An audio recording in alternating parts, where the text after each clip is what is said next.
back to where it all started, my parents' house. I came and I had to... What's going on, guys? Welcome back to the channel. So this video was supposed to be a one-part video of the suspension on the Focus, and I actually had to make it into two because, so the way I edit these videos, I was using iMovie.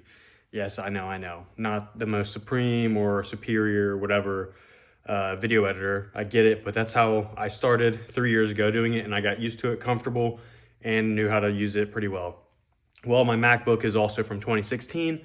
That being said, it started not to work. So I was like, okay, update my MacBook, did that, and now it doesn't support the latest version of iMovie. So everything that I had loaded onto there got stuck onto there. So I had to try and figure out how to download content I had on that app to revert it back to my hard drive and everything. Luckily, I saved it on my computer and on a external hard drive. So I remembered I had it on the external hard drive, but luckily, thank goodness. But I just wanted to get a video out there, so that's why I have the old one. Now this is going to be this one. So hope you guys enjoy, and I'll see you in the next one.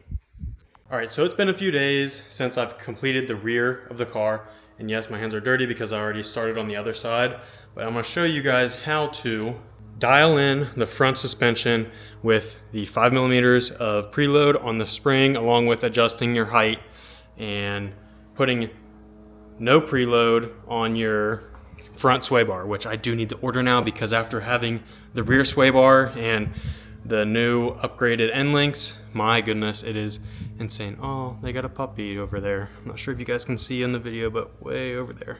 Anyway, like I said, been a few days. If you have been following me on Instagram, you would have saw I was in Arkansas for a wedding. So let's get this all dialed up and straightened out. However, I did spray some lubricating like WD-40 and all that stuff because the other side was rough to loosen up.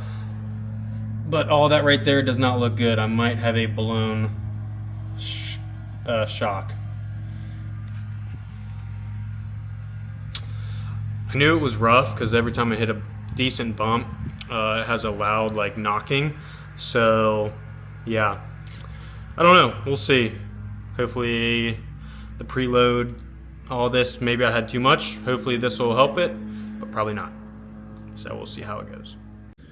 Now that I have everything loosened up, and after 3 years of being in the Midwest, the rust has set in. So definitely do this right the first time. Hopefully this will help.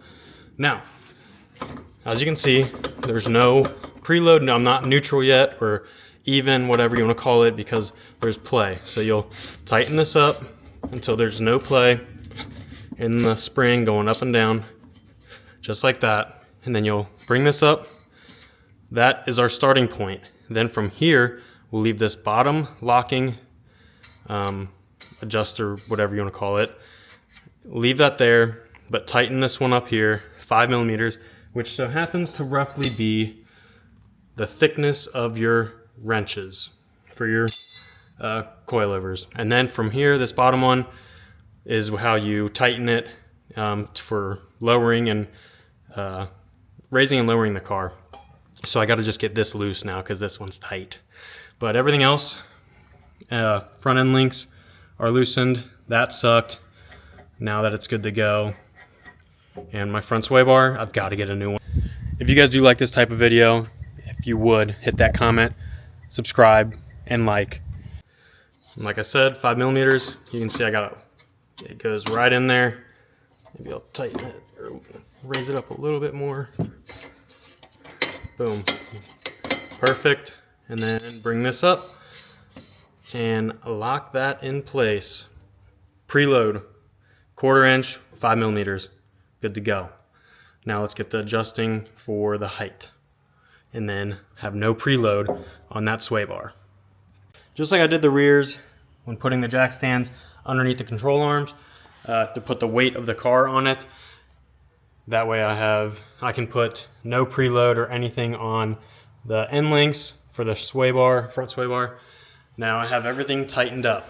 This space right here is 1 1/4 inch, and then from the top or the bottom of this top plate up here, measured down to this line right here, is 8 3/4 on both sides.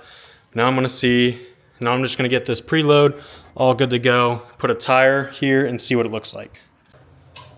I think it'll be okay. Maybe, we'll see. My goodness, this was awful. Let me update you guys on some things because of how much grime, dirt, rocks, everything was in all these grooves.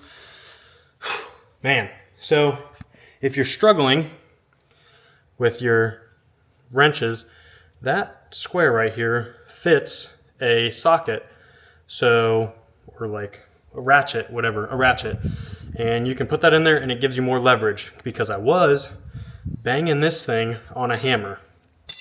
Then I realized I could use that ratchet and it worked out so much better. See right there, take that, locks in there, and that gives you more leverage on turning it. I don't know about you guys, but I also, I guess, have too much leverage, too much strength, and the gosh dang things are bending. So yeah, once again, right here, put it in there, snaps into place, and then you can make it work. All right, time to get that no preload on the end links along with that sway bar and get that all buttoned up and then take it for a drive. Quick little walkthrough again. So this spring up here needs 5 millimeters. So that being said, when it's suspended like this, loosen everything, have it to where there's no play in the spring, bring this locking screw, whatever, up to the bottom, and then allow there to be 5 millimeters, which is roughly as thick as this wrench in between there, and then bring this locking nut all the way up. Tighten that down, and then this is where you adjust your ride height. And then go back here for your end links, and you'll adjust that once it's loose in the middle, where you can move this freely on both sides. Then you tighten your locking nuts on each end, and that is how you put no preload or anything on your front sway bar. Now it's time to put the tires on, see how it looks. Also, one thing I found, that crack right there in the fender. So I'm gonna try and cover that up with paint. Nothing I can do besides sanding that down, get some Bondo, fill that crack so it doesn't rust, but we'll see. Oh no, it's a pretty clean car, but over the years now, it's definitely showing some wear and tear. Ooh, this lighting is fire. But anyway, back to where it all started, my parents' house. I came and I showed up, had to get a battery for our dog electric fence for their collar. So I stole that and some chips. So if you also go to your parents' house and raid their pantry and steal stuff, yeah, it's fire. But as you can see, after driving, it's been like 15 minutes of driving, very low. Clearly this one is blown, I believe, because everything's like measured out the same, and then you have this side. And yes, they're both clearly rubbing, so I will be going home, raising it up probably a little bit more. Definitely have to raise that side up more. Unfortunately, I'm gonna have to reach out to Coilovers again, see if I can get a replacement strut for this one, the whole coilover system, because I don't know how I can replace the part that's leaking or blown. So we'll see. They were great with this. Took a little bit of time, but great on the rear. So it drives phenomenal now. I mean, it rubs, but you can tell a difference for sure.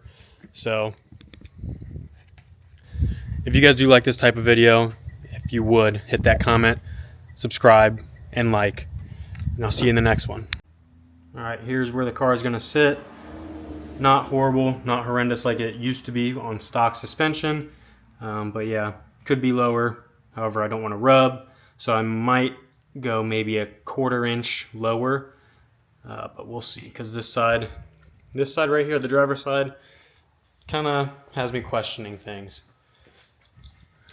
So hope you guys liked it.